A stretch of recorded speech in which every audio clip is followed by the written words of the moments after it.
1929 ಇತಿಹಾಸ ಕಂಡಂತಹ ಕರಾಳ ದಿನಗಳು ಅಂತ ಹೇಳ್ಬೋದು. ಆರ್ಥಿಕ ಪರಿಸ್ಥಿತಿಯಲ್ಲಿ ಎಸ್ಪೆಷಲಿ ಅಮೆರಿಕ ತುಂಬಾನೇ ಹೊಡೆತ ತಿನ್ನುತ್ತೆ. ಈ ಒಂದು ಸಮಯದಲ್ಲಿ ಸುಮಾರು 90% ಕುಸಿತ ಕಾಣುತ್ತೆ ಸ್ಟಾಕ್ ಮಾರ್ಕೆಟ್. ಈ ಒಂದು ಕುಸಿತದಲ್ಲಿ $100 million ನಷ್ಟು ಅಮೌಂಟ್ ಅನ್ನ ಗಳಿಸ್ತಾರೆ ಇತಿಹಾಸ ಕಂಡಂತಹ ಗ್ರೇಟೆಸ್ಟ್ ಇನ್ವೆಸ್ಟರ್ ಹಾಗೆ ಟ್ರೇಡರ್ ಆಗಿರ್ತಕ್ಕಂತಹ ಜೆಸ್ಸಿ ಲಿವರ್ಮೋರ್ ಅವರು. ಬಟ್ ದುರಂತ ಕತೆ ಏನಪ್ಪಾ ಅಂತ ಅಂದ್ರೆ ಕೆಲವೊಂದಿಷ್ಟು ವರ್ಷಗಳಲ್ಲಿ ಅವ್ರ ಹತ್ರ ಇರ್ತಕ್ಕಂಥ ದುಡ್ಡನ್ನು ಕಳ್ಕೊಂಡು ಸಾಲ ಮಾಡಿಕೊಂಡು ಬೀದಿಗೆ ಬರ್ತಾರೆ. ಅಷ್ಟೇ ಅಲ್ಲ, ಸುಮಾರು ಅವಘಡಗಳು ಅವರ ಜೀವನದಲ್ಲಿ ನಡೆಯುತ್ತೆ. ಈ ಕಥೆಯ ಮೂಲಕ ನಮಗೆ ಕ್ಲಿಯರ್ ಆಗಿ ಅರ್ಥ ಆಗುತ್ತೆ ದುಡ್ಡನ್ನು ನಾವು ಎಷ್ಟು ಗಳಿಸ್ತೀವಿ ಅನ್ನೋದಕ್ಕಿಂತ ಹೆಚ್ಚಾಗಿ ಯಾವ ರೀತಿ ಅದನ್ನು ಉಳಿಸ್ತೀವಿ ಹಾಗೆ ಎಷ್ಟು ಲೆವೆಲ್ಗೆ ಅದನ್ನು ಬೆಳೆಸ್ತೀವಿ ಅನ್ನೋದು ತುಂಬಾ ಪ್ರಾಮುಖ್ಯತೆ ವಹಿಸುತ್ತೆ ಯಾವುದೇ ಒಬ್ಬ ವ್ಯಕ್ತಿಯ ಫಿನಾನ್ಷಿಯಲ್ ಜರ್ನಿಯಲ್ಲಿ. ಇದೇ ಒಂದು ಉದ್ದೇಶದಿಂದ ಸೈಕಾಲಜಿ ಆಫ್ ಮನಿ, ಹಣದ ಮನೋವಿಜ್ಞಾನ ಅಂತ ಹೇಳ್ಬಿಟ್ಟು ಮಾರ್ಗನ್ ಹೌಸೆಲ್ ಅವರು ರೀಸೆಂಟ್ ಆಗಿ ಪಬ್ಲಿಷ್ ಮಾಡಿರ್ತಕ್ಕಂತಹ ಪುಸ್ತಕ. ಈ ಪುಸ್ತಕದಲ್ಲಿ ಸುಮಾರು ರೀತಿಯ ಒಂದು ವಿಷಯಗಳು ನಮಗೆ ಕಲೀಲಿಕ್ಕೆ ಸಿಗುತ್ತೆ. ಎಸ್ಪೆಷಲಿ ನಮ್ಮ ಒಂದು ಸಂಬಂಧ ಹಣದ ಜೋಡಿ ಯಾವ ರೀತಿ ಇರಬೇಕು ಅಂತ ಹೇಳ್ಕೊಂಡು. ನಾವು ಇಂಟೆಲಿಜೆಂಟ್ ಆಗಿರಲೇಬೇಕು, ತುಂಬಾ ಓದಿರಬೇಕು ಅಂತ ಅಲ್ಲ. ದುಡ್ಡನ್ನ ನಾವು ಜಾಸ್ತಿ ಪಡಿಬೇಕು ಅಥವಾ ದುಡ್ಡಲ್ಲಿ ಶ್ರೀಮಂತಿಕೆ ಕಾಣಬೇಕು ಅಂತ ಅಂದ್ರೆ ನಾವು ಯಾವ ರೀತಿ ದುಡ್ಡಿನ ಜೋಡಿ ನಡ್ಕೊಳ್ಬೇಕು ಅನ್ನೋದು ತುಂಬಾ ಇಂಪಾರ್ಟೆಂಟ್ ಆಗುತ್ತೆ ಅಂತ ಹೇಳ್ಬಿಟ್ಟು ತುಂಬಾ ಒತ್ತು ಕೊಟ್ಟು ಈ ಒಂದು ಬುಕ್ ಅಲ್ಲಿ ಹೇಳ್ತಾರೆ. ಸುಮಾರು ರೀತಿಯ ಒಂದು ಕಲಿಕೆಗಳು, ಎಸ್ಪೆಷಲಿ ಯಾರು ಶ್ರೀಮಂತರಾಗಬೇಕು ಅಂತ ಇರ್ತಾರೋ ಅಥವಾ ಯಾವ ರೀತಿ ದುಡ್ಡನ್ನ ಬೆಳೆಸಬೇಕು ನಾವು ನೆಕ್ಸ್ಟ್ ಲೆವೆಲ್ಗೆ ಅಂತ ಹೇಳ್ಬಿಟ್ಟು ಸುಮಾರು ವಿಷಯಗಳನ್ನ ಈ ಬುಕ್ ಅಲ್ಲಿ ತಿಳಿಸ್ಕೊಟ್ಟಿರ್ತಾರೆ. ಇವತ್ತಿನ ಈ ವಿಡಿಯೋ ಮೂಲಕ ಈ ಬುಕ್ ಅಲ್ಲಿ ಇರ್ತಕ್ಕಂಥ ಇಂಪಾರ್ಟೆಂಟ್ ಲರ್ನಿಂಗ್ ಪಾಯಿಂಟ್ಸ್ ಗಳು, ನಾನು ಯಾವ್ಯಾವ ಪಾಯಿಂಟ್ಸ್ ಗಳನ್ನ ಅರ್ಥ ಮಾಡ್ಕೊಂಡಿದ್ದೀನೋ ಹಾಗೆ ಆ ಒಂದು ಪಾಯಿಂಟ್ಸ್ ಗಳನ್ನ ಯಾವ್ದನ್ನ ನಾನು ಇಂಪ್ಲಿಮೆಂಟ್ ಮಾಡ್ತಿದ್ದೀನೋ ಅಥವಾ ಅದರಿಂದ ನನಗೆ ಬೆನಿಫಿಟ್ ಸಿಗ್ತಾ ಇದೆಯೋ ಆ ತರ ಪಾಯಿಂಟ್ಸ್ ಗಳನ್ನ ಇನ್ ಡೀಟೇಲ್ ಆಗಿ ಡಿಸ್ಕಸ್ ಮಾಡಕ್ ಹೋಗ್ತಾ ಇದ್ದೀನಿ. ಈ ವಿಡಿಯೋದಲ್ಲಿ ನಾನು ಡಿಸ್ಕಸ್ ಮಾಡಕ್ ಹೋಗ್ತಾ ಇರ್ತಕ್ಕಂಥ ಪಾಯಿಂಟ್ಸ್ ಗಳು ಕ್ಲಿಯರ್ ಆಗಿ ನಿಮ್ಗೆ ಅರ್ಥ ಆಗಬೇಕು ಅಂತ ಅಂದ್ರೆ ಎಂಡ್ ವರ್ಗು ನೋಡಿ, ಬಿಕಾಸ್ ಒಂದಕ್ಕೊಂದು ಪಾಯಿಂಟ್ ಲಿಂಕ್ ಇರುತ್ತೆ. ಹಾಗಾಗಿ ಎಂಡ್ ವರ್ಗು ಈ ವಿಡಿಯೋ ನೋಡೋದು ತುಂಬಾ ಮುಖ್ಯವಾಗಿರುತ್ತೆ. So let's get started. ಚಾನಲ್ನ ಸಬ್ಸ್ಕ್ರೈಬ್ ಮಾಡ್ಕೊಳ್ಳಿ, ಹಾಗೆ ಬೆಲ್ ಐಕಾನ್ನ ಕ್ಲಿಕ್ ಮಾಡಿ ಎಲ್ಲ ನೋಟಿಫಿಕೇಶನ್ ಎನೇಬಲ್ ಮಾಡಿ ನನ್ನ ನೆಕ್ಸ್ಟ್ ಫ್ಯೂಚರ್ ಅಪ್ಡೇಟ್ಸ್ಗಳು ನಿಮಗೆ ಸಿಗಬೇಕು ಅಂದರೆ. ಮೊದಲನೇ important point, the wealth is what we don't see. ಅಂದರೆ ನಾವು ನಿಜವಾದ ಒಂದು ಶ್ರೀಮಂತಿಕೆ ಅಂತ ಹೇಳ್ತೀವೋ, ನಿಜವಾದ ಶ್ರೀಮಂತಿಕೆ ನಮ್ಮ ನಾರ್ಮಲ್ ಕಣ್ಣುಗಳಿಗೆ ಕಾಣಲ್ಲ ಅಂತ ಹೇಳ್ಕೊಂಡು ಹೇಳ್ತಾರೆ ಈ ಒಂದು ಲೆಸನ್ ಅಲ್ಲಿ. ಇದರ ಮೀನಿಂಗ್ ಏನಪ್ಪಾ ಅಂತ ಅಂದ್ರೆ, ಯಾವುದೇ ಒಂದು ಒಳ್ಳೆ ಕಾರ್ ಹೋಗ್ಲಿ ನಮ್ಮ ಎದುರುಗಡೆಗೆ ಅಥವಾ ಯಾರೋ ಒಬ್ಬ ವ್ಯಕ್ತಿ ಒಂದು ಮನೆಯಲ್ಲಿ ಅವ್ರ ಸ್ವಂತ ಮನೆಯಲ್ಲಿ ಇದ್ದಾರೆ ಅಂತ ಆದ ತಕ್ಷಣನೇ ಅಷ್ಟನ್ನೇ ನೋಡ್ಕೊಂಡು ಅವ್ರು ದೊಡ್ಡ ಶ್ರೀಮಂತರು, ಅವ್ರು ಚೆನ್ನಾಗಿ ಬೆಳವಣಿಗೆ ಆಗಿದ್ದಾರೆ ಹಣದ ವಿಚಾರದಲ್ಲಿ ಅಂತ ಹೇಳ್ಕೊಂಡು ನಾವು ಈಸಿಯಾಗಿ ಗಮನಿಸ್ಬಿಡ್ತೀವಿ, ಈಸಿಯಾಗಿ ಅದನ್ನ ಅನ್ಕೊಂಡ್ಬಿಡ್ತೀವಿ. ಬಟ್ ಅದ್ರ ಹಿಂದೆ ಯಾವ ರೀತಿ ಇದೆ ಅನ್ನೋದು ನಮಗೆ ಎಕ್ಸಾಕ್ಟ್ಲಿ ಗೊತ್ತಾಗಲ್ಲ. ಸೊ ಫಾರ್ ಎಕ್ಸಾಂಪಲ್, ಈಗ ಯಾವುದೋ ಒಬ್ಬ ವ್ಯಕ್ತಿ ಕಾರ್ನ ತಗೊಂಡಿದ್ದಾರೆ ಅಂತಂದ್ರೆ ಕಾರ್ನ EMI ಬೇಸಿಸ್ ಅಲ್ಲಿ ತಗೊಂಡಿರ್ಬೋದು. ಸೊ ಆ ಲೋನ್ ನ ತೀರ್ಸೋಕೋಸ್ಕರ ಎಫರ್ಟ್ ಹಾಕಿ ಕೆಲಸ ಮಾಡ್ತಾ ಇರಬಹುದು ಇಷ್ಟ ಇಲ್ದಿರೋ ಕೆಲಸದಲ್ಲಿ. ಈ ರೀತಿ ಹಲವಾರು ವಿಷಯಗಳು ಹಿಂದೆ ಇರತಕ್ಕಂತ ವಿಷಯಗಳು ನಮಗೆ ಕಾಣಲ್ಲ. ಸೊ ಇದರಿಂದ ಏನಪ್ಪಾ ಅಂತ ಅಂದ್ರೆ ನಮಗೊಂದು ಬ್ಯಾಡ್ ಇಂಪ್ರೆಷನ್ ಕ್ರಿಯೇಟ್ ಆಗುತ್ತೆ. ಇದರಿಂದ ಶ್ರೀಮಂತಿಕೆ ಅಂದ್ರೆ ಶೋ ಆಫ್ ಮಾಡೋದು, ಶೋಕಿ ಮಾಡೋದು ಅಂತ ಹೇಳ್ಕೊಂಡು ನಾವು ತಿಳ್ಕೊಂಡ್ಬಿಡ್ತೀವಿ. ಬಟ್ ನಿಜವಾದ ಶ್ರೀಮಂತಿಕೆ ಅನ್ನೋದು ನಮ್ಮ ಟೈಮ್ ಅನ್ನ ನಾವು ಕಂಟ್ರೋಲ್ ಮಾಡಕ್ ಆಗ್ತಕ್ಕಂತ ಸಿಚುವೇಶನ್ ನಮಗಿದೆ ಅಂತಂದ್ರೆ ಅದನ್ನ ನಿಜವಾದ ಶ್ರೀಮಂತಿಕೆ ಅಂತ ಹೇಳ್ಕೊಂಡು ಈ ಬುಕ್ ಅಲ್ಲಿ ಹೇಳ್ತಾರೆ ಮಾರ್ಗನ್ ಹೌಸೆಲ್ ಅವರು. ಫಾರ್ ಎಕ್ಸಾಂಪಲ್, ಈಗ ನಮ್ಗಿರೋ ಕಂಡೀಷನ್ ಅಲ್ಲಿ ನಮ್ಗೆ ನಿಜವಾದ ಆಸ್ತಿ ಅಂದ್ರೆ ಏನು, ನಮಗೆ ಇರತಕ್ಕಂತಹ ಒಂದು ಸಮಯ. ಆ ಸಮಯನ ನಾವು ಕರೆಕ್ಟ್ ಆಗಿ ನಾವು ಕಂಟ್ರೋಲ್ ಮಾಡಕ್ ಆಗ್ತಿಲ್ಲ, ಆ ಸಮಯನ ನಾವು ಎಫೆಕ್ಟಿವ್ ಆಗಿ ನಮಗೆ ಯಾವ ರೀತಿ ಬೇಕೋ ಆ ರೀತಿ ಯೂಸ್ ಮಾಡಕ್ ಆಗ್ತಿಲ್ಲ, ಅದನ್ನ ಬೇರೆಯವ್ರಿಗೋಸ್ಕರ ನಾವು ಮೀಸಲಿಟ್ಟಿದೀವಿ ಅಂತ ಅಂದ್ರೆ, ಇವನ್ ಅವ್ರ ಹತ್ರ 100 ಕೋಟಿ 1000 ಕೋಟಿ ಇದೆ ಅಂತಂದ್ರೂ ಅವರು 1000 ಕೋಟಿ ಇರತಕ್ಕಂಥ ಭಿಕ್ಷುಕ ಅಂತಾನೆ ಹೇಳ್ಬೋದು. ಸೊ ಹಾಗಾಗಿ ನಿಜವಾದ ಒಂದು ಶ್ರೀಮಂತಿಕೆ ಅನ್ನೋದು ಏನಪ್ಪಾ ಅಂದ್ರೆ, ನಮಗೆ ಇರ್ತಕ್ಕಂತಹ ಒಂದೇ ಒಂದು ಆಸ್ತಿ ಆಗಿರ್ತಕ್ಕಂತಹ ಸಮಯವನ್ನ ನಮಗೆ ಯಾವ ರೀತಿ ಬೇಕೋ ಆ ರೀತಿ ಯೂಸ್ ಮಾಡಕ್ ಆಗ್ತಿದ್ಯಾ, ಈ ಒಂದು ಕ್ವಶನ್ ತುಂಬಾ ಇಂಪಾರ್ಟೆಂಟ್ ಆಗಿರುತ್ತೆ. ಇದೇ ಒಂದು ಪಾಯಿಂಟ್ ಅನ್ನ ಈ ಬುಕ್ ಅಲ್ಲಿ ಮೊದಲನೇದಾಗಿ ಇಂಪಾರ್ಟೆಂಟ್ ಆಗಿ ಹೇಳ್ಕೊಡ್ತಾ ಇದ್ದಾರೆ. ನನಗೆ ಬಹಳ ಇಷ್ಟ ಆಯ್ತು ಈ ಪಾಯಿಂಟ್. ಸೊ ಬೇಸಿಕಲಿ ನಮ್ಮಲ್ಲಿ ಇರ್ತಕ್ಕಂಥ ಸಮಯನೇ ನಮಗೊಂದು ಆಸ್ತಿ ಅಂತ ಹೇಳ್ಬಿಟ್ಟು ಈ ಒಂದು ಬುಕ್ ಅಲ್ಲಿ ಹೇಳ್ಕೊಡ್ತಾರೆ. ಅಷ್ಟೇ ಅಲ್ಲ, ಶೋ ಆಫ್ ಮಾಡೋದು, ಶೋಕಿ ಮಾಡೋದು is the sure way to financial destruction ಅಂತ ಹೇಳ್ತಾರೆ. ಅಂದ್ರೆ ಹಣಕಾಸಿನ ವಿಚಾರಗಳಲ್ಲಿ ಹೊಡೆತ ಕಾಣಬೇಕು ಅಥವಾ ಹಣಕಾಸಿನ ವಿಚಾರದಲ್ಲಿ ನಾವು ಕೆಳಗಡೆ ಹೋಗ್ಬೇಕು ಅಂತಂದ್ರೆ ಶೋ ಆಫ್ ಮಾಡೋದು one of the shortest way. Because ನಾವು ಎಷ್ಟೋ ಬ್ರಾಂಡ್ಗಳನ್ನ ನಂಬ್ಕೊಂಡು ಅದ್ರ ಹಿಂದೆ ಹೋಗ್ತೀವಿ, ಸುಮ್ಮನೆ ಬೇಕಾಗಿರೋ ಬೇಡದಿರೋ ಖರ್ಚುಗಳನ್ನೆಲ್ಲ ಮಾಡ್ತಾ ಇರ್ತೀವಿ, ಅವಶ್ಯಕತೆ ಇಲ್ದಿರೋ ಖರ್ಚುಗಳನ್ನೆಲ್ಲ ಮಾಡ್ತಾ ಇರ್ತೀವಿ. ಏನಕ್ಕಪ್ಪ ಅಂತಂದ್ರೆ ಬೇರೆಯವ್ರಿಗೆ ತೋರ್ಸೋಕ್ಕೋಸ್ಕರ, ನಮಗೋಸ್ಕರ ಅಲ್ಲ. ಸಾಲ ತಗೊಂಡು ಫೋನ್ನ ತಗೊಳ್ಳೋಂಥ ಅವಶ್ಯಕತೆ ಏನಿದೆ, ಬೇರೆಯವ್ರಿಗೋಸ್ಕರ ನಾವು ಬದುಕೋದು ಬೇಡ, ನಮಗೋಸ್ಕರ ನಾವು ಬದುಕೋಣ ಅನ್ನೋ ಒಂದು ಇಂಪಾರ್ಟೆಂಟ್ ಲೆಸನ್ ಅನ್ನ ಈ ಒಂದು ಪರ್ಟಿಕ್ಯುಲರ್ ಪಾಯಿಂಟ್ ನಮ್ಗಿಲ್ಲಿ ಕಲಿಸ್ಕೊಡುತ್ತೆ. ಎರಡನೇ ಇಂಪಾರ್ಟೆಂಟ್ ಲೆಸನ್ ಅಥವಾ ಪಾಯಿಂಟ್ ಅಂತ ನೋಡೋದಾದ್ರೆ, we pay a price for everything ಅಂತ ಹೇಳ್ತಾರೆ. ಅಂದ್ರೆ ಯಾವುದೇ ಒಂದು ವಿಷಯ ಫ್ರೀಯಾಗಿ ನಮ್ಗೆ ಸಿಗಲ್ಲ, ಅದಕ್ಕೆ ನಾವು ಏನೋ ಒಂದು ಬೆಲೆಯನ್ನ ತೆತ್ತಲೇಬೇಕಾಗುತ್ತೆ ಅಂತ ಹೇಳ್ಕೊಂಡು. ಫಾರ್ ಎಕ್ಸಾಂಪಲ್, ಈಗ ಯಾವುದೋ ಒಂದು ಕಾರ್ ಇದೆ ಅಂತ ಅನ್ಕೊಳ್ಳೋಣ, ಕಾರ್ ನೀವು ತಗೊಳ್ಬೇಕು ಅಂತ ಅನ್ಕೊಂಡಿದ್ರೆ, ಒಂದು 15 ಲಕ್ಷದ ಕಾರು ಅಂತ ಅನ್ಕೊಳ್ಳೋಣ. ಸೊ ಇದನ್ನ ನೀವು 3 ರೀತಿಯಲ್ಲಿ ಪರ್ಚೇಸ್ ಮಾಡೋದು, 3 ರೀತಿಯಲ್ಲಿ ಇದನ್ನ ನೀವು ತಗೊಳ್ಬಹುದಾಗಿರುತ್ತೆ.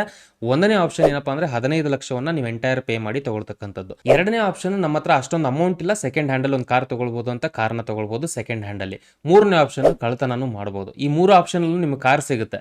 ಬಟ್ 99% ಜನಗಳು ಕಳ್ತನಕ್ಕೆ ಹೋಗಲ್ಲ. ಬಿಕಾಸ್ ನಮ್ಗೆ ಗೊತ್ತಿದೆ ಕಳ್ತನ ಮಾಡೋದ್ರಿಂದ ನಮ್ಗೆ ಕಾರ್ ಸಿಗಬಹುದು, ಬಟ್ ಅದ್ರ ಹಿಂದೆ ನಾವು ಕೊಡ್ತಕ್ಕಂಥ ಬೆಲೆ ಇದೆ ಅಲ್ಲ, ಜೈಲ್ಗೆ ಹೋಗೋದಿರ್ಬೋದು, ಸುಮಾರು ರೀತಿಯಲ್ಲಿ ಎಷ್ಟೋ ಒಂದು ಕಷ್ಟಗಳು ಬರುತ್ತೆ ಅಂತ ನಮ್ಗೆ ಈಸಿಯಾಗಿ ಗೊತ್ತಾಗುತ್ತೆ. ಬಿಕಾಸ್ ನಮ್ಗೆ ಅದು ಕಾಣುತ್ತೆ ಕಣ್ಣಿಗೆ. ಮೇನ್ ಪಾಯಿಂಟ್ ಏನಪ್ಪ ಅಂತ ಅಂದರೆ ಎಲ್ಲ ಒಂದು ವಿಷಯಕ್ಕೂ ಯಾವುದೇ ಒಂದು ವಿಷಯ ಒಳ್ಳೆಯದೇ ಇರಲಿ ಕೆಟ್ಟದ್ದೇ ಇರಲಿ ಅದಕ್ಕೆ ಅಂತ ನಾವು ಒಂದು ಪ್ರೈಸನ್ನು ಅಥವಾ ಒಂದು ಬೆಲೆಯನ್ನು ನಾವು ಕೊಟ್ಟೇ ಕೊಡ್ತೀವಿ ಅನ್ನೋ ಒಂದು ವಿಷಯ ಇಲ್ಲಿ ಹೇಳ್ಕೊಡ್ತಾರೆ. ಇದನ್ನು ನಾವು ಇನ್ವೆಸ್ಟಿಂಗ್ ಅಥವಾ ಒಂದು ಓವರಾಲ್ ಫಿನಾನ್ಷಿಯಲ್ ಗ್ರೋತ್ಗೆ ಅಂತ ಕನ್ಸಿಡರ್ ಮಾಡಿ ಎಕ್ಸಾಂಪಲ್ ತಗೊಳ್ಳೋದಾದರೆ, ಈಗ ಫಿನಾನ್ಷಿಯಲ್ ಗ್ರೋತ್ ಅಂತ ಆಗೋದಾದರೆ ಅಥವಾ ಹಣವನ್ನು ಯಾವ ರೀತಿ ಬೆಳೆಸಬೇಕು ಅಂತ ನೋಡೋದಾದರೆ 2 ರೀತಿಯ ದಾರಿಗಳಿದೆ. ಒಂದು ಇನ್ವೆಸ್ಟಿಂಗ್ ಮೂಲಕ, ಎರಡನೇದು ಸೇವಿಂಗ್ ಮೂಲಕ.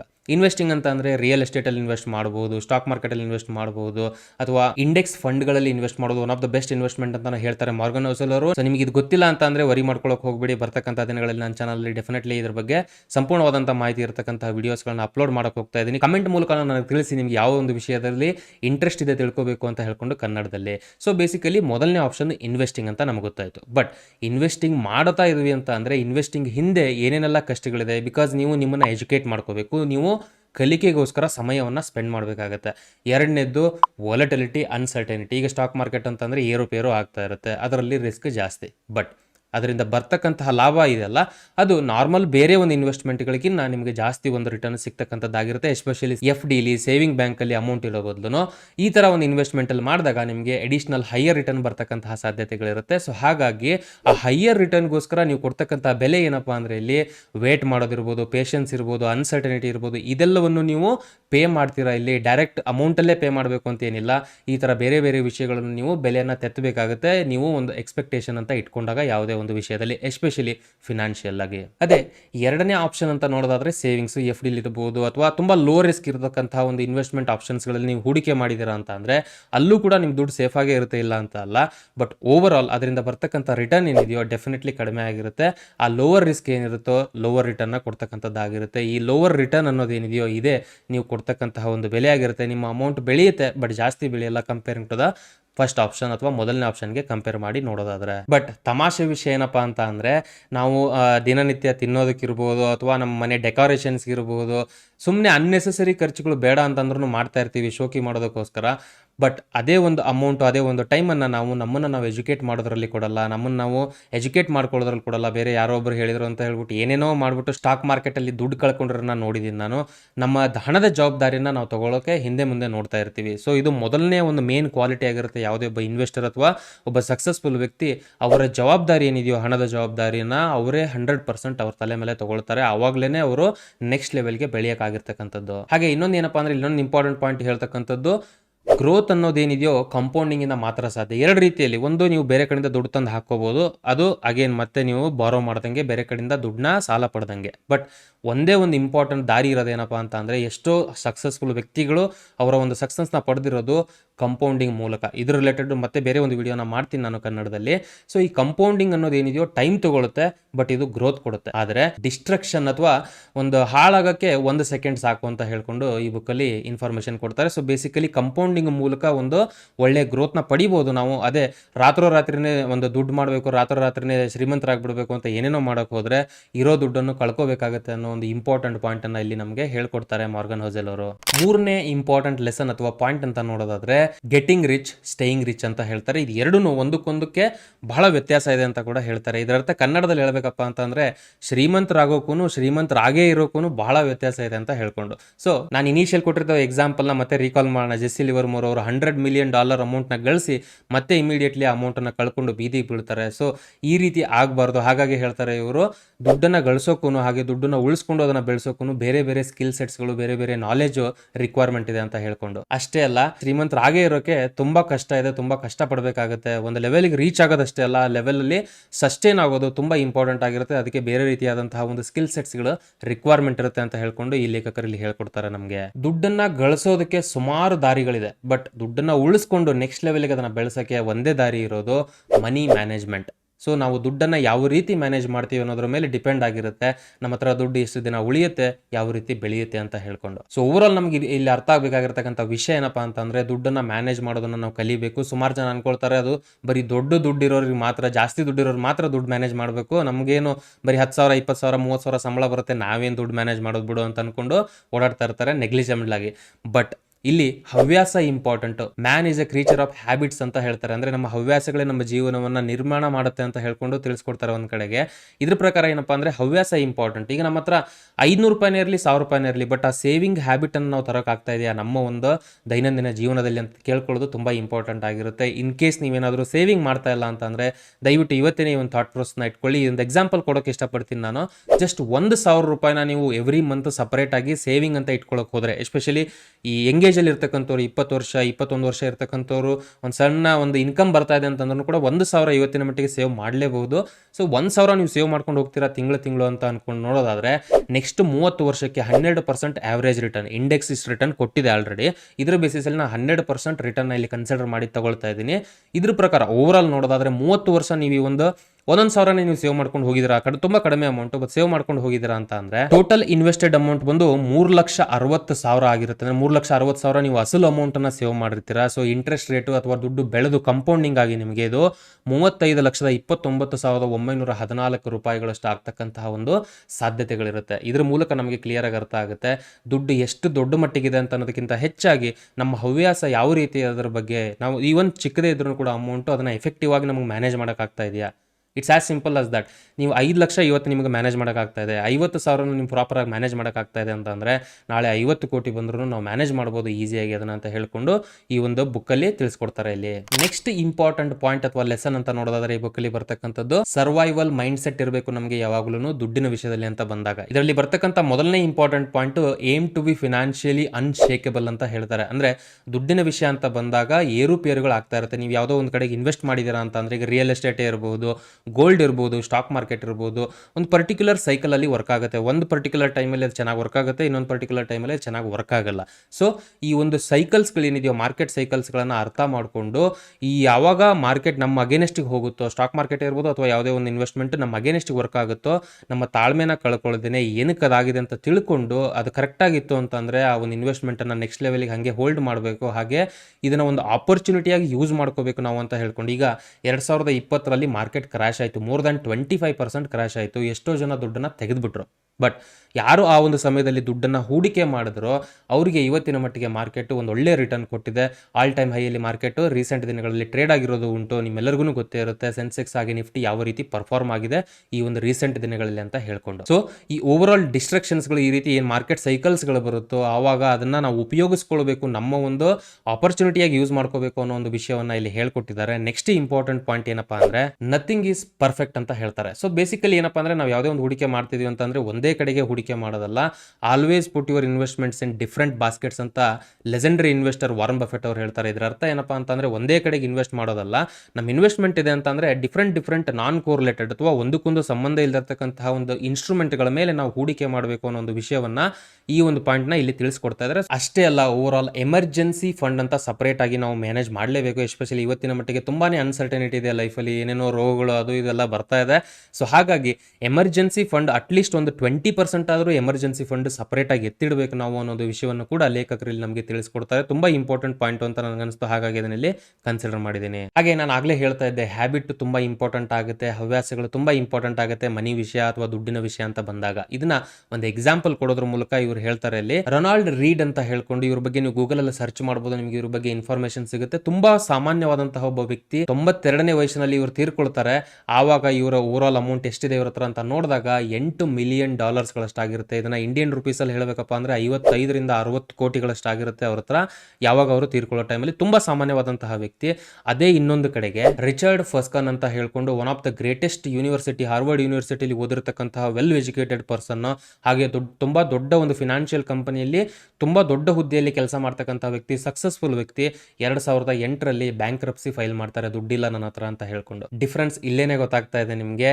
ಒಬ್ಬ ಕಾಮನ್ ವ್ಯಕ್ತಿ ಒಂದು ಒಳ್ಳೆ ಹ್ಯಾಬಿಟ್, ಇನ್ವೆಸ್ಟಿಂಗ್ ಹ್ಯಾಬಿಟ್ ಹಾಗೆ ಸೇವಿಂಗ್ ಹ್ಯಾಬಿಟ್ಗಳನ್ನ ಇಟ್ಕೊಂಡು ಯಾವ ರೀತಿ ಶ್ರೀಮಂತರಾದ್ರು, ಹಾಗೆ ಇನ್ನೊಬ್ಬ ವ್ಯಕ್ತಿ ಯಾವ ರೀತಿ ತಮ್ಮ ಶೋಕಿಗೆ ಒಂದು ಮೊರೆ ಹೋಗಿ ಅವ್ರ ಹತ್ರ ಇರ್ತಕ್ಕಂಥ ದುಡ್ಡನ್ನು ಕಳ್ಕೊಂಡು ಬೀದಿಗೆ ಬಂದ್ರು ಅಂತ ಹೇಳ್ಕೊಂಡು. ಸೊ ಹಾಗಾಗಿನೇ ಇನ್ವೆಸ್ಟಿಂಗ್ ಹ್ಯಾಬಿಟ್ ಅಥವಾ ಸೇವಿಂಗ್ ಹ್ಯಾಬಿಟ್ ಅಥವಾ ಇದರ ಒಂದು ಹವ್ಯಾಸ ಏನಿದೆಯೋ ನಮಗೆ ತುಂಬಾ ಪ್ರಾಮುಖ್ಯತೆ ವಹಿಸುತ್ತೆ ದುಡ್ಡಿನ ವಿಷಯ ಅಂತ ಬಂದಾಗ. ಸೊ ಹಾಗಾಗಿ ಇನ್ ಕೇಸ್ ನೀವೇನು ವರಿ ಮಾಡ್ಕೊಳ್ಳೋಂಥ ಅವಶ್ಯಕತೆ ಇಲ್ಲ. ಇವತ್ತಿನ ಮಟ್ಟಿಗೆ ನೀವು ಒಂದು ವಿಡಿಯೋನ ನೋಡ್ತಾ ಇದ್ದೀರಾ ಅಂತ ಅಂದರೆ, ನೀವು ಸೇವಿಂಗ್ ಮಾಡ್ತಾ ಇಲ್ಲ ಅಂತಂದರೆ ಪರವಾಗಿಲ್ಲ. ನಾನು ಆಲ್ರೆಡಿ ಹೇಳಿದೆ ನಿಮಗೆ, ₹500 ಸೇವ್ ಮಾಡೋಕ್ಕಾಗುತ್ತಾ, ₹1,000 ಸೇವ್ ಮಾಡೋಕ್ಕಾಗುತ್ತಾ ಎವ್ರಿ ಮಂತು, ಅಟ್ಲೀಸ್ಟ್ 100-200 ಆದರೂ ಸೇವ್ ಮಾಡೋಕ್ಕಾಗುತ್ತಾ? ಒಂದ್ಸತಿ ನಿಮಗೆ ನೀವು ಕೇಳ್ಕೊಳ್ಳಿ. ಯಾವಾಗ ನೀವು ಸೇವಿಂಗ್ ಹ್ಯಾಬಿಟನ್ನು ನೀವು ಇಂಡಿವಿಜುವಲ್ ಆಗಿ ತರಕ್ಕೆ ಹೋಗ್ತಿರೋ, irrespective of the amount size, amount ಎಷ್ಟಿದೆ ಅಂತ ಅನ್ನೋದಕ್ಕಿಂತ ನೀವು ಆ ಒಂದು ಹ್ಯಾಬಿಟನ್ನು ನಿಮ್ಮ ಲೈಫಲ್ಲಿ ಅಳವಡಿಸ್ಕೊಂಡಾಗ ಫಿನಾನ್ಷಿಯಲಿ ಇವತ್ತಲ್ಲ ನಾಳೆ ಒಂದು ಒಳ್ಳೆಯ ಗ್ರೋತ್ ನಾವು ಕಾಣ್ಬೋದಾಗಿರುತ್ತೆ. ವಿಡಿಯೋದ ಕೊನೆ ಭಾಗಕ್ಕೆ ಬಂದಿದ್ದೀವಿ. ಇವಾಗ ತುಂಬ ಇಂಪಾರ್ಟೆಂಟ್ ಪಾಯಿಂಟ್ಗಳನ್ನ ಹೇಳಿ ನಾನು ಈ ಒಂದು ವಿಡಿಯೋನ ಮುಗಿಸ್ಲಿಕ್ಕೆ ಇಷ್ಟಪಡ್ತೀನಿ. ಈ ಒಂದು ಮಾರ್ಗನ್ ಹೌಸಲ್ ಅವರು ಏನಿದಾರೋ ಲೇಖಕರು, ಸೈಕಾಲಜಿ ಆಫ್ ಮನಿ ಬರೆದಿರ್ತಕ್ಕಂಥ ಲೇಖಕರು ಸುಮಾರು ಅಡ್ವೈಸ್ಗಳನ್ನು ಕೊಟ್ಟಿದ್ದಾರೆ. ಅದರಲ್ಲಿ ಕೀ ಅಡ್ವೈಸ್ಗಳನ್ನು ಹೇಳಿಬಿಟ್ಟು ಈ ಒಂದು ವಿಡಿಯೋನ ಮುಗಿಸ್ಲಿಕ್ಕೆ ಇಷ್ಟಪಡ್ತೀನಿ. ನಾನು ಮೊದಲನೇದಾಗಿ ಅಡ್ವೈಸ್ ಕೊಡೋದವರು ಇಂಡಿಪೆಂಡೆಂಟ್ ಡಿಸಿಷನ್ ಇರಬೇಕು ನಮಗೆ ಅಂತ ಹೇಳ್ಕೊಂಡು, ಅಂದರೆ ಸ್ವಂತವಾದಂತಹ ಒಂದು ಡಿಸಿಷನ್ನ ತಗೊಳ್ಬೇಕು ಹಣದ ವಿಷಯದಲ್ಲಿ ಅಂತ ಹೇಳ್ತಾರೆ. ಬೇರೆ ಯಾರ ಮೇಲೂ ಡಿಪೆಂಡ್ ಆಗಿ ಹೋಗ್ಬೇಡಿ, ಇಂಡಿವಿಜುವಲ್ ಆಗಿ ಇಂಡಿಪೆಂಡೆಂಟ್ ಡಿಸಿಷನ್ಸ್ನ ತಗೊಳ್ಳಿ ಅಂತ ಮೊದಲನೇ ಅಡ್ವೈಸ್ ಕೊಡ್ತಾರೆ ಇವರು. ಎರಡನೇ ಅಡ್ವೈಸ್ ಬಂದು ಲಿವ್ ಬಿಲೋ ಯುವರ್ ಮೀನ್ಸ್ ಅಂತ ಹೇಳ್ಕೊಂಡು. ಸೊ ಹಾಸಿಗೆ ಇದ್ದಷ್ಟು ಮಾತ್ರ ಕಾಲ್ ಚಾಚಿ ಅಂತ ಕನ್ನಡದಲ್ಲೂ ಗಾದೆ ಮಾತಿದೆ. ಸೊ ಬೇಸಿಕಲಿ ಏನಪ್ಪ ಅಂದರೆ, ನಮ್ಮ ಕೈಲಿ ಎಷ್ಟು ಕೆಪಾಸಿಟಿ ಇದೆಯೋ ಅದರಷ್ಟು ಮಾತ್ರ ನಾವು ಕಾಲ್ ಚಾಚಬೇಕು. ಸೊ ಫ್ಯೂಚರಲ್ಲಿ ಯಾವತ್ತೋ ಒಂದು ಬರೋ ಒಂದು ದುಡ್ಡಿಗೋಸ್ಕರ ಇವತ್ತೇ ಬಲಿಯಾಗುವಂತಹ ಒಂದು ಅವಶ್ಯಕತೆ ಇಲ್ಲ. ಸಾಲ ತಗೋಬೇಡಿ ಅಂತ ನಾನು ಹೇಳ್ತಾ ಇಲ್ಲ, ಬಟ್ ತಗೊಳ್ಳೋಕ್ಕಿಂತ ಮುಂಚೆ ಯೋಚನೆ ಮಾಡಿ. ಫ್ಯೂಚರಲ್ಲಿ ಬರ್ತಕ್ಕಂಥ ಒಂದು ಅಮೌಂಟ್ ಏನಿದೆಯೋ ಅದನ್ನು ನಂಬ್ಕೊಂಡು ಇವತ್ತೇ ಆ ಅಮೌಂಟನ್ನು ಖರ್ಚು ಮಾಡೋದು ಯಾವುದೇ ಒಬ್ಬ ಶ್ರೀಮಂತ ವ್ಯಕ್ತಿಯ ಗುಣ ಆಗಿರಲ್ಲ ಡೆಫಿನೆಟ್ಲಿ. ಬಟ್ ಇಲ್ಲೂ ಕೂಡ ಸಾಲ ತೊಗೊಳ್ಬೇಡಿ ಅಂತ ನಾನು ಹೇಳ್ತಿಲ್ಲ. ನಾನು ಆಲ್ರೆಡಿ ಹೇಳೋ ಪ್ರಕಾರ ಸಾಲ ತೊಗೊಂಡು ಬೇರೆ ಬೇರೆ ರೀತಿಯಲ್ಲಿ ಎಫೆಕ್ಟಿವ್ ಆಗಿ ಯೂಸ್ ಮಾಡೋ ಜನಗಳನ್ನು ನಾನು ನೋಡಿದ್ದೀನಿ. ಬಟ್ ನೀವು ಅನ್ನೆಸೆಸರಿ ವಸ್ತುಗಳಿಗೋಸ್ಕರ ಸಾಲವನ್ನು ತೊಗೊಂಡು ಪರ್ಚೇಸ್ ಮಾಡೋದಾಗಲಿ, ಮೊಬೈಲ್ ಇರ್ಬೋದು, ಕಾರ್ ಇರ್ಬೋದು, ಈ ಥರ ಲಯಬಿಲಿಟೀಸ್ಗಳಿಗೋಸ್ಕರ ಸಾಲ ಮಾಡಿಕೊಂಡು ತೊಗೊಳ್ಳೋದು ಅಷ್ಟೊಂದು ಉತ್ತಮ ಅಲ್ಲ ಅಂತ ಹೇಳ್ಕೊಂಡು ಇಲ್ಲಿ ಅಡ್ವೈಸ್ ಕೊಡ್ತಾರೆ. ಮೂರನೇ ಅಡ್ವೈಸ್ ಇವ್ರು ಹೇಳೋದು, seek pleasures from low cost activities. So ಇದ್ರ ಅರ್ಥ ಏನಪ್ಪ ಅಂದರೆ, ನಮಗೆ ಪ್ಲೆಜರ್ ಬೇಕು. ಈಗ ಮನುಷ್ಯ ಅಂತ ಅಂದರೆ ನಮ್ಗೆ ಏನೋ ಒಂದು ಇಷ್ಟ ಆಗ್ತಕ್ಕಂಥದ್ದು ನಾವು ಮಾಡಲೇಬೇಕು. ಸೊ ನಮಗೆ ಇಲ್ಲಾಂದರೆ ಲೈಫಲ್ಲಿ ಬೋರ್ ಹೊಡೆದ್ಬಿಡುತ್ತೆ. ಈ ಥರ ಒಂದು ಸಿಚುವೇಶನಲ್ಲಿ ನಾವು ಲೋ ಕಾಸ್ಟ್ ಆಕ್ಟಿವಿಟೀಸ್ಗಳ ಮೇಲೆ ಸ್ಪೆಂಡ್ ಮಾಡೋದು ಅಥವಾ ಲೋ ಕಾಸ್ಟ್ ಆಕ್ಟಿವಿಟೀಸ್ಗಳಿಂದ ಪ್ಲೆಜರ್ ತಗೊಳ್ಳೋದು ಇಂಪಾರ್ಟೆಂಟ್ ಆಗಿರುತ್ತೆ ಅಂತ ಹೇಳ್ತಾರೆ. ಲೈಕ್ ಎಕ್ಸಸೈಸ್ ಆಗಿರ್ಬೋದು, ಯಾವುದೋ ಒಂದು ಬ್ಯಾಡ್ಮಿಂಟನ್ಗೆ ಹೋಗಿ ಜಾಯ್ನ್ ಆಗ್ಬೋದು, ನೀವು ಯೋಗ, ಈ ರೀತಿಯಾದಂಥ ಎಷ್ಟೋ ವಿಷಯಗಳಿದೆ. ಅದರಿಂದ ನಮ್ಮ ಹೆಲ್ತ್ಗೂ ಒಳ್ಳೇದಾಗುತ್ತೆ, ನಮ್ಮ ಜೀವನಕ್ಕೂ ಒಳ್ಳೇದಾಗುತ್ತೆ, ಹಾಗೆ ನಮಗೂ ಕೂಡ ಒಂದು ಖುಷಿ ಸಿಗ್ತಕ್ಕಂಥ ವಿಷಯ ಆಗಿರುತ್ತೆ. ಒಳ್ಳೊಳ್ಳೆ ಬುಕ್ಗಳಿದೆ, ಆ ಬುಕ್ಗಳನ್ನು ಓದೋದಾಗಿರ್ಬೋದು. ಸೊ ಈ ರೀತಿ ಹಲವಾರು ವಿಷಯಗಳಿದೆಯೋ ಲೋ ಕಾಸ್ಟ್ ಆಕ್ಟಿವಿಟೀಸ್, ಜಾಸ್ತಿ ಖರ್ಚಾಗದೇ ಇರತಕ್ಕಂಥ ಆಕ್ಟಿವಿಟೀಸಿಂದ ಪ್ಲೆಜರ್ ತಗೊಳ್ಳಿ ಅಂತ ಹೇಳ್ಕೊಂಡು ಅಡ್ವೈಸ್ ಕೊಡ್ತಾರೆ ಇವರಲ್ಲಿ. ನೆಕ್ಸ್ಟ್ ಹೇಳ್ತಕ್ಕಂತಹ ಇಂಪಾರ್ಟೆಂಟ್ ಪಾಯಿಂಟ್ ಅಥವಾ ಅಡ್ವೈಸ್ ಇವ್ರು ಹೇಳೋದು, ಆಲ್ವೇಸ್ ಮೇಂಟೈನ್ 20% ಎಮರ್ಜೆನ್ಸಿ ಕ್ಯಾಶ್ ಅಂತ ಹೇಳ್ಕೊಂಡು. ಅಂದರೆ 20% ಮಿನಿಮಮ್ ನಮ್ಮ ಒಂದು ಇನ್ಕಮಲ್ಲಿ ಅದನ್ನು ಸಪ್ರೇಟಾಗಿ ಎತ್ತಿಡಬೇಕು ನಾವು, ಎಮರ್ಜೆನ್ಸಿ ಫಂಡ್ ಅಂತ. ಸೊ ಹೆಸರು ಹೇಳೋ ಪ್ರಕಾರನೇ ಎಮರ್ಜೆನ್ಸಿಗೆ ಮಾತ್ರ ಯೂಸ್ ಮಾಡ್ತಕ್ಕಂಥ ಫಂಡ್ ಅದು, ಯಾವಾಗ ಬೇಕೋ ಅವಾಗ ತಗೊಂಡು ಹೋಗೋದಲ್ಲ. ಅದನ್ನು ಸಪ್ರೇಟಾಗಿ ಅಟ್ಲೀಸ್ಟ್ 20% ಲೋ ರಿಸ್ಕ್ ಇನ್ವೆಸ್ಟ್ಮೆಂಟ್ ಇರೋ ಥರ ಇನ್ವೆಸ್ಟ್ ಮಾಡಿ ಅದನ್ನು ಒಂದು ಎಮರ್ಜೆನ್ಸಿ ಫಂಡ್ ಥರ ಇಟ್ಕೊಳ್ಳಿ ಅನ್ನೋ ಒಂದು ಅಡ್ವೈಸನ್ನು ಕೂಡ ಇಲ್ಲಿ ಕೊಡ್ತಾರೆ. ಹಾಗೆ ನೆಕ್ಸ್ಟ್ ಬರ್ತಕ್ಕಂಥ ಪಾಯಿಂಟ್ ಕಂಪೌಂಡಿಂಗ್ ವರ್ಕ್ ಆಗಕ್ಕೆ ಬಿಡಿ. ಮ್ಯಾಜಿಕ್ ನಿಮಗೆ ತಂದುಕೊಡುತ್ತೆ ಇದು ಜೀವನದಲ್ಲಿ. ಎಸ್ಪೆಷಲಿ ಗ್ರೋತ್ ಅಂತ ಆಗಬೇಕು ನಾವು ಹಣಕಾಸಿನ ವ್ಯವಹಾರದಲ್ಲಿ ಅಂತಂದರೆ ಕಂಪೌಂಡಿಂಗ್ಗೆ ನಾವು ಟೈಮ್ ಕೊಡಲೇಬೇಕು. ಸೊ ಕಂಪೌಂಡಿನ ಅನ್ನೆಸೆಸರಿಲಿ ಇಂಟರಪ್ಟ್ ಮಾಡೋದು ಅಷ್ಟೊಂದು ಉತ್ತಮ ಅಲ್ಲ ಅನ್ನೋ ಒಂದು ಅಡ್ವೈಸನ್ನು ಇಲ್ಲಿ ಕೊಡ್ತಾರೆ. ಹಾಗೆ ಕೊನೆಯದಾಗಿ ಅಡ್ವೈಸ್ ಅಂತ ನೋಡೋದಾದ್ರೆ, we should invest in where the return of that investment should support reaching our goal. ಅಥವಾ ನಮ್ಮ ಗುರಿಗಳೇನಿದೆಯೋ ನಮ್ಮ ಗುರಿಗಳನ್ನ ತಲುಪೋದಕ್ಕೋಸ್ಕರ ಹೆಲ್ಪ್ ಮಾಡೋ ತರ ಒಂದು ರಿಟರ್ನ್ ಕೊಡ್ತಕ್ಕಂತಹ ಒಂದು ಇನ್ವೆಸ್ಟ್ಮೆಂಟ್ಗಳಲ್ಲಿ ಹೂಡಿಕೆ ಮಾಡಿ ಅನ್ನೋ ಒಂದು ಅಡ್ವೈಸ್ ಅನ್ನು ಕೂಡ ಮೋರ್ಗನ್ ಹೌಸಲ್ ಅವರು ಈ ಬುಕ್ ಅಲ್ಲಿ ಕೊಡ್ತಾರೆ. ಹಣಕಾಸಿನ ವಿಚಾರ ಅಂತ ಬಂದ್ರೆ ತುಂಬಾ ಅದ್ಭುತವಾದಂತಹ ಪುಸ್ತಕ ಅಂತಾನೆ ಹೇಳ್ಬೋದು. ಈ ಪುಸ್ತಕದ ಲಿಂಕ್ ಅನ್ನ ಡಿಸ್ಕ್ರಿಪ್ಷನ್ ಅಲ್ಲಿ ಕೊಟ್ಟಿದ್ದೀನಿ, ಅದನ್ನ ಯೂಸ್ ಮಾಡಿಕೊಂಡು ನೀವು ಪರ್ಚೇಸ್ ಮಾಡಬಹುದು, ಬುಕ್ ಅನ್ನ ಓದಬಹುದು. ಕನ್ನಡದಲ್ಲೂ ಅನುವಾದ ಆಗಿದೆ, ಅದು ಹಣದ ಮನೋವಿಜ್ಞಾನ ಅಂತ ಹೇಳ್ಕೊಂಡು. ನಾನು ಇಲ್ಲಿವರೆಗೂ ಕೊಟ್ಟಿರ್ತಕ್ಕಂಥ ಮಾಹಿತಿ ನಿಮಗೆ ಇಷ್ಟ ಆಗಿದೆ ಅಂತ ಭಾವಿಸ್ತೀನಿ. ವಿಡಿಯೋ ಇಷ್ಟ ಆದಲ್ಲಿ, ಇದು ನನ್ನ ಮೊದಲನೇ ವಿಡಿಯೋ, ದಯವಿಟ್ಟು ವಿಡಿಯೋನ ಲೈಕ್ ಮಾಡಿ. ಹಾಗೆ ನಿಮ್ಮ ಫ್ರೆಂಡ್ಸ್ ಅಂಡ್ ಫ್ಯಾಮಿಲಿ ಯಾರ್ಯಾರಿಗೆ ಹಣದ ಬಗ್ಗೆ ಆಸಕ್ತಿ ಇದೆಯೋ ಅಂಥವ್ರಿಗೆ ಮಾತ್ರ ಶೇರ್ ಮಾಡಿ. ಇದೇ ರೀತಿಯಾದಂಥ ಇಂಟ್ರೆಸ್ಟಿಂಗ್ ಅಪ್ಡೇಟ್ಸ್ಗಳನ್ನ ಫ್ಯೂಚರಲ್ಲಿ ನನ್ನ ಕಡೆಯಿಂದ ನಿಮ್ಗೆ ಸಿಗಬೇಕಪ್ಪ ಅಂತಂದರೆ ಚಾನಲ್ನ ಸಬ್ಸ್ಕ್ರೈಬ್ ಮಾಡಿ. ಒಂದು ವಿಷಯ ನಾನು ಹೇಳಲಿಕ್ಕೆ ಇಷ್ಟಪಡ್ತೀನಿ, ನೀವು ಚಾನಲ್ ಸಬ್ಸ್ಕ್ರೈಬ್ ಮಾಡೋದ್ರ ಮೂಲಕ ನನಗೆ ದುಡ್ಡು ಬರಲ್ಲ ಅಥವಾ ನನಗೆ ಅದರಿಂದ ಏನೋ ಒಂದು ಬೆನಿಫಿಟ್ ಸಿಗಲ್ಲ. ಸೊ ಬೇಸಿಕಲಿ ಏನಪ್ಪ ಅಂತಂದರೆ, ನೀವು ಸಬ್ಸ್ಕ್ರೈಬ್ ಮಾಡ್ಕೊಳ್ಳೋದ್ರಿಂದ ನಿಮಗೆ ಈಸಿಯಾಗಿ ನನ್ನ ಜೋಡಿ ಕನೆಕ್ಟ್ ಆಗಲಿಕ್ಕಾಗುತ್ತೆ. ನಾನು ಯಾವುದೇ ಒಂದು ಹೊಸ ವಿಡಿಯೋನ ಅಪ್ಲೋಡ್ ಮಾಡಿದ ತಕ್ಷಣ ನಿಮಗೆ ಇಮಿಡಿಯೇಟ್ಲಿ ಇನ್ಫಾರ್ಮೇಷನ್ ಸಿಗುತ್ತೆ. ಸೊ ಹಾಗಾಗಿ ಚಾನಲ್ನ ಸಬ್ಸ್ಕ್ರೈಬ್ ಮಾಡೋದನ್ನ ಮರೆಯೋಕೆ ಹೋಗ್ಬಿಡಿ. ಹಾಗೆ ಬೆಲ್ ಐಕಾನನ್ನು ಕೂಡ ಕ್ಲಿಕ್ ಮಾಡಿ. ಹಾಗೆ ಇಂಪಾರ್ಟೆಂಟ್ ಆಗಿ ಎಷ್ಟೋ ಡೌಟ್ಸ್ಗಳು ಬಂದಿರುತ್ತೆ ಅಥವಾ ಯಾವುದೋ ಒಂದು ಇಂಟ್ರೆಸ್ಟಿಂಗ್ ವಿಷಯಗಳನ್ನ ನೀವು ಇವತ್ತಿನ ಮಟ್ಟಿಗೆ ಕಲ್ತಿದ್ದೀರಾ ಅಂತ ಅಂದರೆ, ಯಾವ ವಿಷಯವನ್ನು ನೀವು ಕಲ್ತಿದ್ದೀರಾ ಅಂತ ಹೇಳ್ಕೊಂಡು ಕಮೆಂಟ್ ಮೂಲಕ ನನಗೆ ತಿಳಿಸಿ, ನನಗೂ ಖುಷಿ ಆಗುತ್ತೆ. ಹಾಗೆ ಎಲ್ಲ ಕಮೆಂಟ್ಸ್ಗಳನ್ನ ನಾನು ಡೆಫಿನೆಟ್ಲಿ ರೀಡ್ ಮಾಡಿ ಅದಕ್ಕೆ ರಿಪ್ಲೈ ಮಾಡ್ತೀನಿ. ಮತ್ತೆ ನೆಕ್ಸ್ಟ್ ಇನ್ನೊಂದು ಇಂಟ್ರೆಸ್ಟಿಂಗ್ ವಿಡಿಯೋದಲ್ಲಿ ಸಿಗೋಣ. ಅಲ್ಲಿವರೆಗೂ ಜೈ ಹಿಂದ್.